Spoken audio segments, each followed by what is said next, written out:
typically the part where guys talk about negotiating safer sex in couple relationships, because that's been the most effective, or has had the most effect on the participants. More guys have been have come to the M group, have seen that, you know, in their own couple relationships, they may have been exposing themselves to great risk.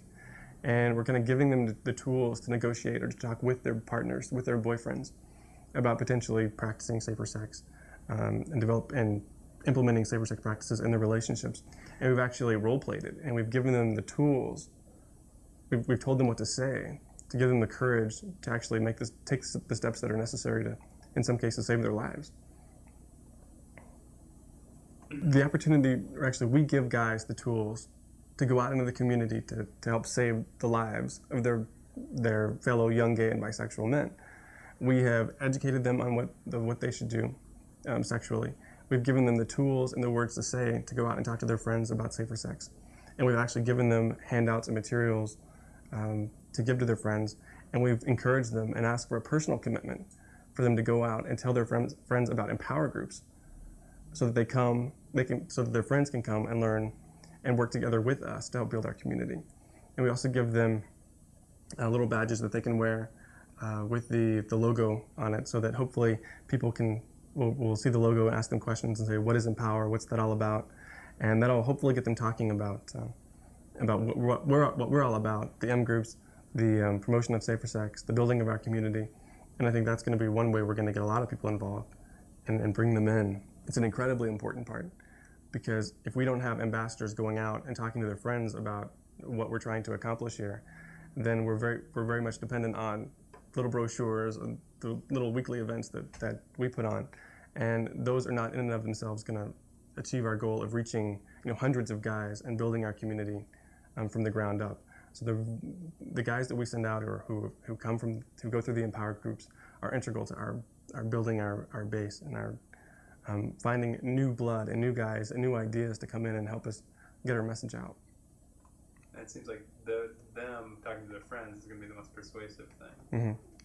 You know, when we've done surveys and how people heard about, you know, programs we were putting on, or speeches or discussion groups or anything, most of the time they'll say they heard about it through friends. Someone randomly saw a poster or saw an ad in the paper or saw an invitation, and then passed it along to their friends. Maybe they couldn't come, but they told 5 or 6 people. And a few of those people come. I mean, that's by far our most effective means of advertising. Or if someone comes to a movie night or comes to a volleyball game and has a great time and meets a lot of people and really feels like Empower is something that they like to get their friends involved with, and they go out and tell 5 or 6 of their friends, you know, it's amazing for us, because they come and find out what we're all about, and we just kind of grow from there and grow. Guys typically feel like they've really bonded with the other guys. They've shared a lot, they've opened themselves up to a lot, but it's a very positive, warm sensation that people come out with. I think people come out very excited about the project, very excited about the opportunity to meet other guys, very excited about the opportunity to help save their friends' lives, to go out and promote safer sex, to get involved in activities that we put on here, just to hang out and be part of like a normal, healthy community where people can just relax and be themselves and not have to worry about, you know, staying closeted or not telling someone else that he's gay. People can just come here and be themselves. And I think people are very excited about that prospect. Talk a little bit about publicity. What's your strategy there? We have several different avenues that we pursue. Number one, we have, for everything we do, we put together personal invitations, and we'll hand those out to people in bars or traditional gay settings, or give people who come to Empower a stack for them to take to their friends. We put up posters at gay venues, at the universities, in the mall, hair salons, you know, any place we can reach the maximum number of you know, young gay and bisexual guys. We also put articles in the gay press, in gay newspapers or gay magazines here in town, talking about the project and about the events we have going on. We typically stay away from the mainstream media, like the local city paper or TV or things like that, because we feel like we want the house to remain completely safe and welcoming for guys to come. And if there's a lot of publicity in the community about what the Empower House is, or what our location is all about, the guys will feel less safe when they come, because they feel like, we know it's not really a special thing for young gay men if everybody in town knows about it. I can't go there and be really certain that people won't know that I'm gay the second I walk in the house or the second I walk out the door. So, and also for our physical safety, we don't want to advertise to the whole town that we're here, because like I said before, gay bashings do happen, and there are physical threats out there.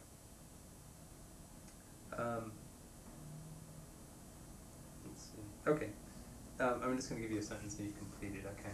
Okay. You get to say the whole thing. What's the best part about empowerment? The best part about the Mpowerment Project is? The best part about the Empowerment Project is, in my view, guys coming together to work together and building a community themselves based on what they want, and building something where guys can just come and be themselves and protect themselves and get the knowledge here to help their friends protect themselves. And so it's a never-ending cycle. One guy comes, he goes out and tells 2 friends about us. They come here, love it, go out and tell 2 friends about themselves. And I really feel like we're at the beginning of something great here. Do you see norms changing? That is, like, guys talking to each other about sex more, people feeling more comfortable about sex, and what do you think the result of that is? I think the norms have definitely changed here. I know that when people come here for the first time, they're typically very quiet and kind of shy, and talking about sex is, that's kind of personal, and guys don't really want to open up right away. But once they've gone through the Empowerment Project or the Empower groups, they're more open, and we talk about sex a lot more, and it's a very healthy thing, because you'll see a guy come in and say, I had a great date last night, and someone else who may not even know him very well says, well, were you safe? What did you do? And they get into it, and I'm sure that if this is going on out in the community, that it's a fantastic thing. I think once we get well established and we've built a great program, that norms in the community will change. And if we can change the minds of at least 10% of the guys here, to make them feel comfortable about talking about sex, talking about safer sex, then potentially we can change the whole community and build a strong, safe, healthy young gay men's community here in town. What's it like after at a really good core group meeting? Describe that feeling. A great core group meeting is one where guys give a lot of input, give a lot of thoughtful input, have a lot of ideas on projects they'd like to put together, have creative ideas of ways to meet other guys, or creative ideas of... Sorry, start that again. Yeah. I can't work with this. What's